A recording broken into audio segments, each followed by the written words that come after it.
Hello, everybody, and welcome to the New War Secession campaign that we will be hosting on Sunday NAs. This is the first look of the new campaign. We still have a lot of things to iron out, but I think the core concepts are there. Some things are bound to be changed, so don't be surprised if something isn't the way it says on the screen. I thought we're going to start by explaining the objectives of the campaign. You'll see that there are victory locations marked on the map. I would like to say, or like to put it like this, there are two main home objectives that the Union hold. That being Harper's Ferry and Martinsburg, up here on the north of the map. And then for the CSA, they have their hometowns or home victory locations at Harrisonburg and Port Republic right here. Then there are four additional middle objectives that I like to call them. We have one in Winchester, we have one in Strasburg, we have one in Front Royal, and then finally one at Newmarket down here. Alright, so for a Union victory, you need to hold the Confederate both of the Confederate home locations, which is Harrisonburg and Port Republic, while holding at least two of the middle objectives, that being Strasburg, Front Royal, Newmarket, or Winchester. And if the conditions are met, the campaign will immediately end upon the end of the turn, with the Union declare the winner. And the same thing goes for the Confederates. As the Confederates, you need to take Harper's Ferry and Martinsburg while holding at least two of the middle objectives. And that is a decisive victory. To get a minor victory, you need to hold at least three of the middle objectives by the end of the campaign, and that goes for the Union and the Confederacy. And to get a draw, both sides has to hold two of the middle objectives at the end of the campaign. Which, if you noticed, the minor and the draw, you do not need to control any of the home locations for any of those victory conditions. There is two optional goals as the Union and the Confederacy, and I will explain, because this ties into the transit system that we introduce in the campaign, which is, as the Confederacy, you have the option from the Stanton Depot to, let's take the token here, say 10th Tennessee goes there, they'll go into the activation here, first activation. When they get drawn again on the second activation, they'll move down one. And then on the third time, they will be placed all the way up here to Markham Depot. And as the Union, if you end your activation on this hex, you will destroy the ability for the Confederacy for the rest of the campaign to do that action. And this transit goes both ways, so you can go from Markham to Stanton and Stanton to Markham. And the Union has the same option where they can move a token. I'll just take a random one. Move to North Mountain Depot here. Move into this activation. First activation right there, then a second activation, then a third activation, then on the fourth one, they'll be placed here on Moorfield. So, as you can see, this allows for options for both sides to quickly move to the other side of the map, sort of in the middle of the map, on opposite ends of each other. And if the Confederacy places a token here, at the end of its activation, it will destroy the Union ability to do the same thing. And the same thing goes here. You can go from Moorfield to North Mountain and North Mountain to Moorfield. So that covers the transit system. Now, let's take a look at the abilities. So, at the start of the second turn, both sides will gain an ability. For the Confederacy, it's Stonewall Jackson in the Valley. Starting on turn 2, the Confederates gain the ability Stonewall Jackson in the Valley. The ability gives the Confederacy 2 cards, these 2 cards here, which can both be used once each turn. So this card can be used once each turn, this one. You'll see the uses here. Just a quick way to see if you've done it or not each turn. We'll go over what each card does soon. And the Union gets Banks Resolve starting on turn 2. The Union gained the ability Banks Resolve. The ability gives the Union 2 cards, which again can be used once each turn. They also get a unique ability to a single time put a token on the North Mountain Depot, which I showed you before, and transport them to McDowell, which I will show you where it is.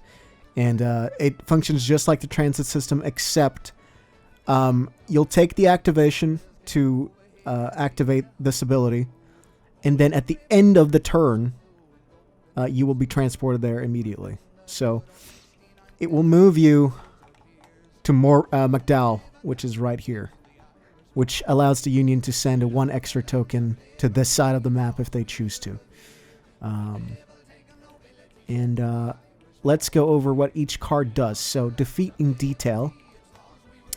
Before drawing the 3 map cards, pull the card to remove 1 map option, effectively meaning the attacker gets to choose the map that they want to play from the choice of the 2 maps. And it can be countered by the Union ability. They underestimated us if they still have the card available to them. That is to say, they haven't used it already. And let's see what that one does. After the attacker has declared the map they'd not like to attack on, the defender may draw 1 additional random map to the choices of the defenders. So I'll simulate what each one of these do very quickly. Let's just go over the last Confederate card, which is, after the final map has been declared, force a redraw of 3 new map cards. First discard the previous cards and reshuffle them into the map deck before drawing 3 new ones. But the final map that was chosen does not get reshuffled. Instead, that card will be discarded for 2 weeks. So let's first of all simulate a little battle up here. We'll pull Hampton's Legion on Winchester. And the 2nd U.S. attacks. So, this is, let's say, just for the sake of it, Hampton's Legion attacked the 2nd United States. So it's a field battle. We shuffle this. I don't know if there's any duplicates in this one, but we'll see. 1, 2, 3. All right. So, let's say we're on turn 2, which enables both of these abilities. Flip them. Pride Forward, Auto Sherrick, and Hooker's Push. Now, Hampton's attacked 2nd U.S. They might be thinking they don't want to attack on Hookers. And the Union can now, if they want to, because the CSA, they choose. Do they want to use this card? They want to use this card. It's about the strategic choice if you want to spend the card immediately or if you want to save it. So let's say the Confederates don't do anything, right?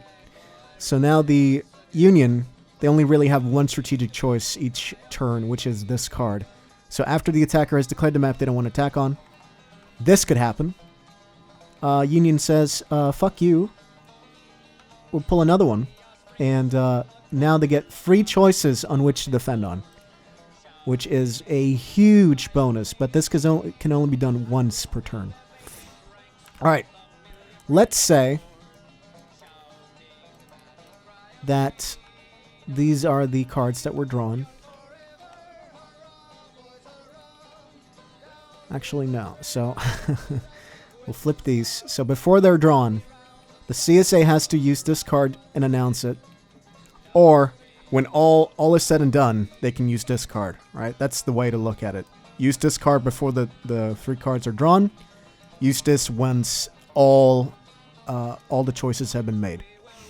So let's say CSA pulls this card.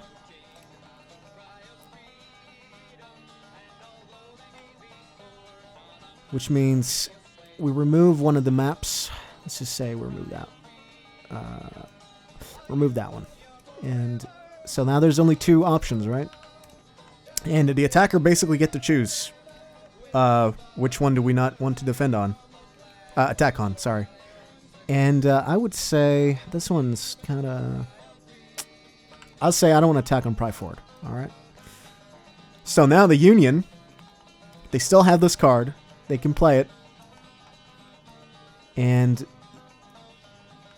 they get Hill's counterattack, which doesn't really help them in this case. But imagine they pull a better card.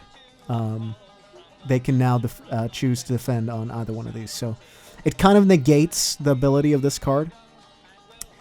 Alright, so Defender does not want to attack on Hills, right? Obviously. So Auto Sherrick is chosen. But then the CSA has the final choice of playing this card.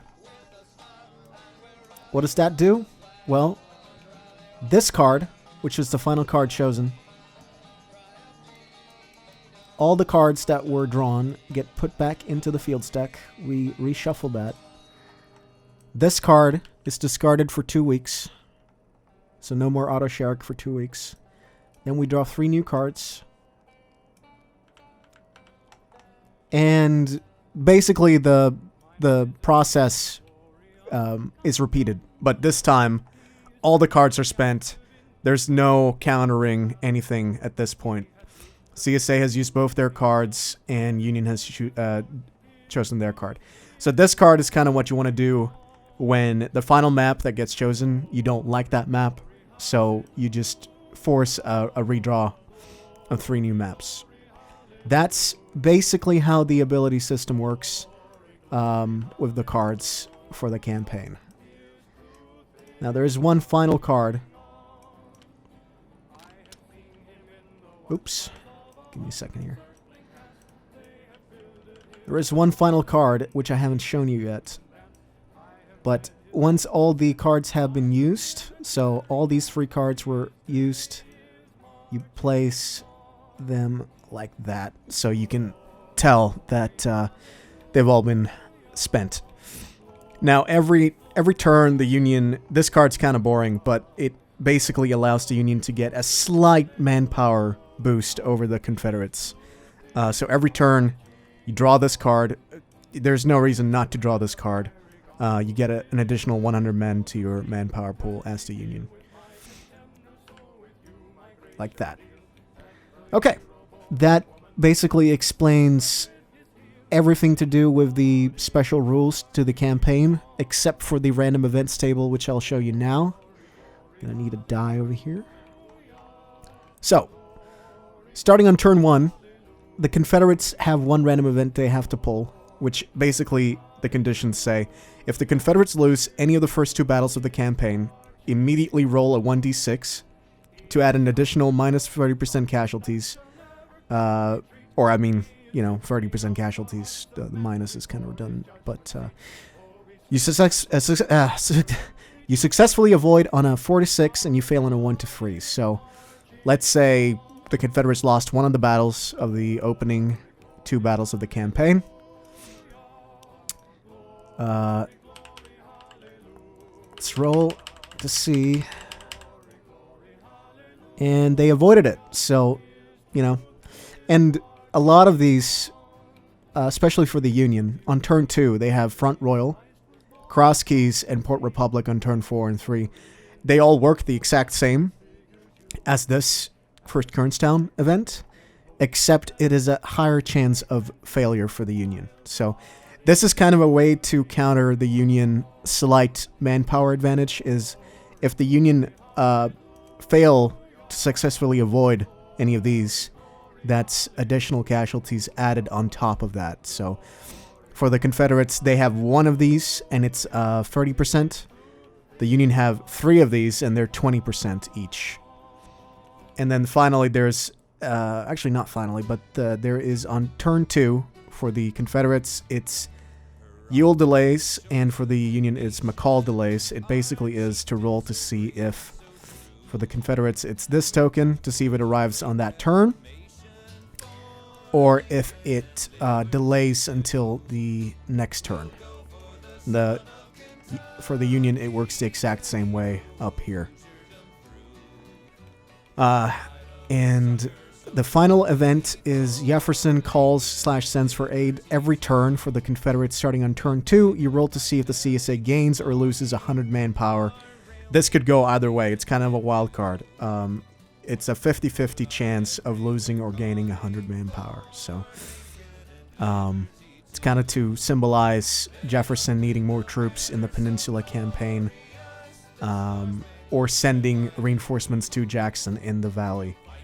So moving on to the reinforcements, you'll see there's free tokens. We haven't really decided how many there'll be, but there's free generic tokens not owned by any regiment token holder that will be reinforcing on each turn.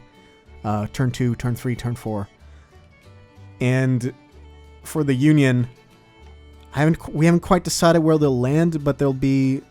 we'll discuss that, but I think what we can do is either have them land on a supply depot under their control, or a Union courthouse, or a victory location owned by the Union.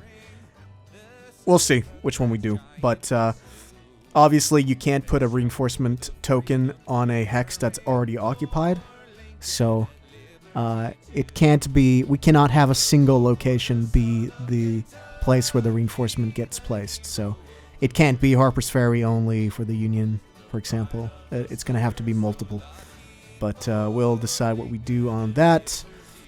Moving on, there is a courthouse rule, which I don't know if it'll actually be in the campaign, but it is a suggestion by me, which is there are several locations on the map that are marked as courthouses, Martinsburg being one of them. What it basically signifies is who determines the supply of the county. And what it does is a county, for example, right? You see Frederick here. It's marked by these red borders. And if you control the county, for Frederick, it is Winchester. If whatever sides control Winchester, you can flip this one, for example. If we unlock it. USA, CSA. Whoever owns the courthouse controls the county supply, meaning only that side is allowed to use the railway depots in that county. So you couldn't, for example, railway SCSA to Stephen's Depot, but you wouldn't be able to then keep going up to Charlestown, for example.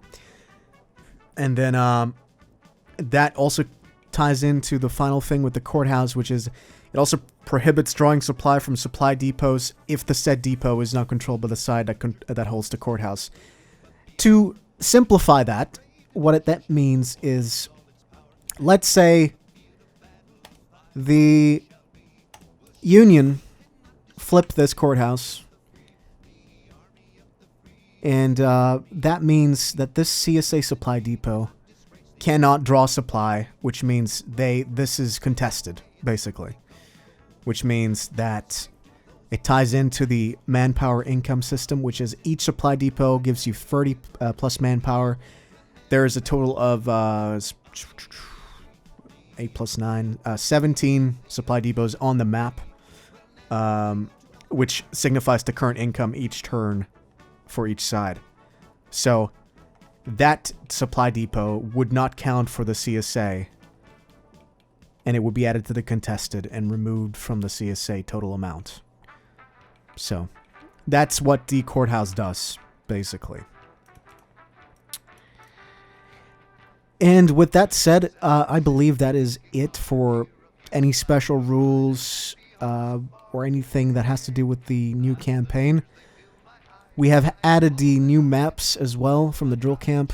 They'll be in there. But I hope that's helpful, and it helped explain basically how the campaign's going to work.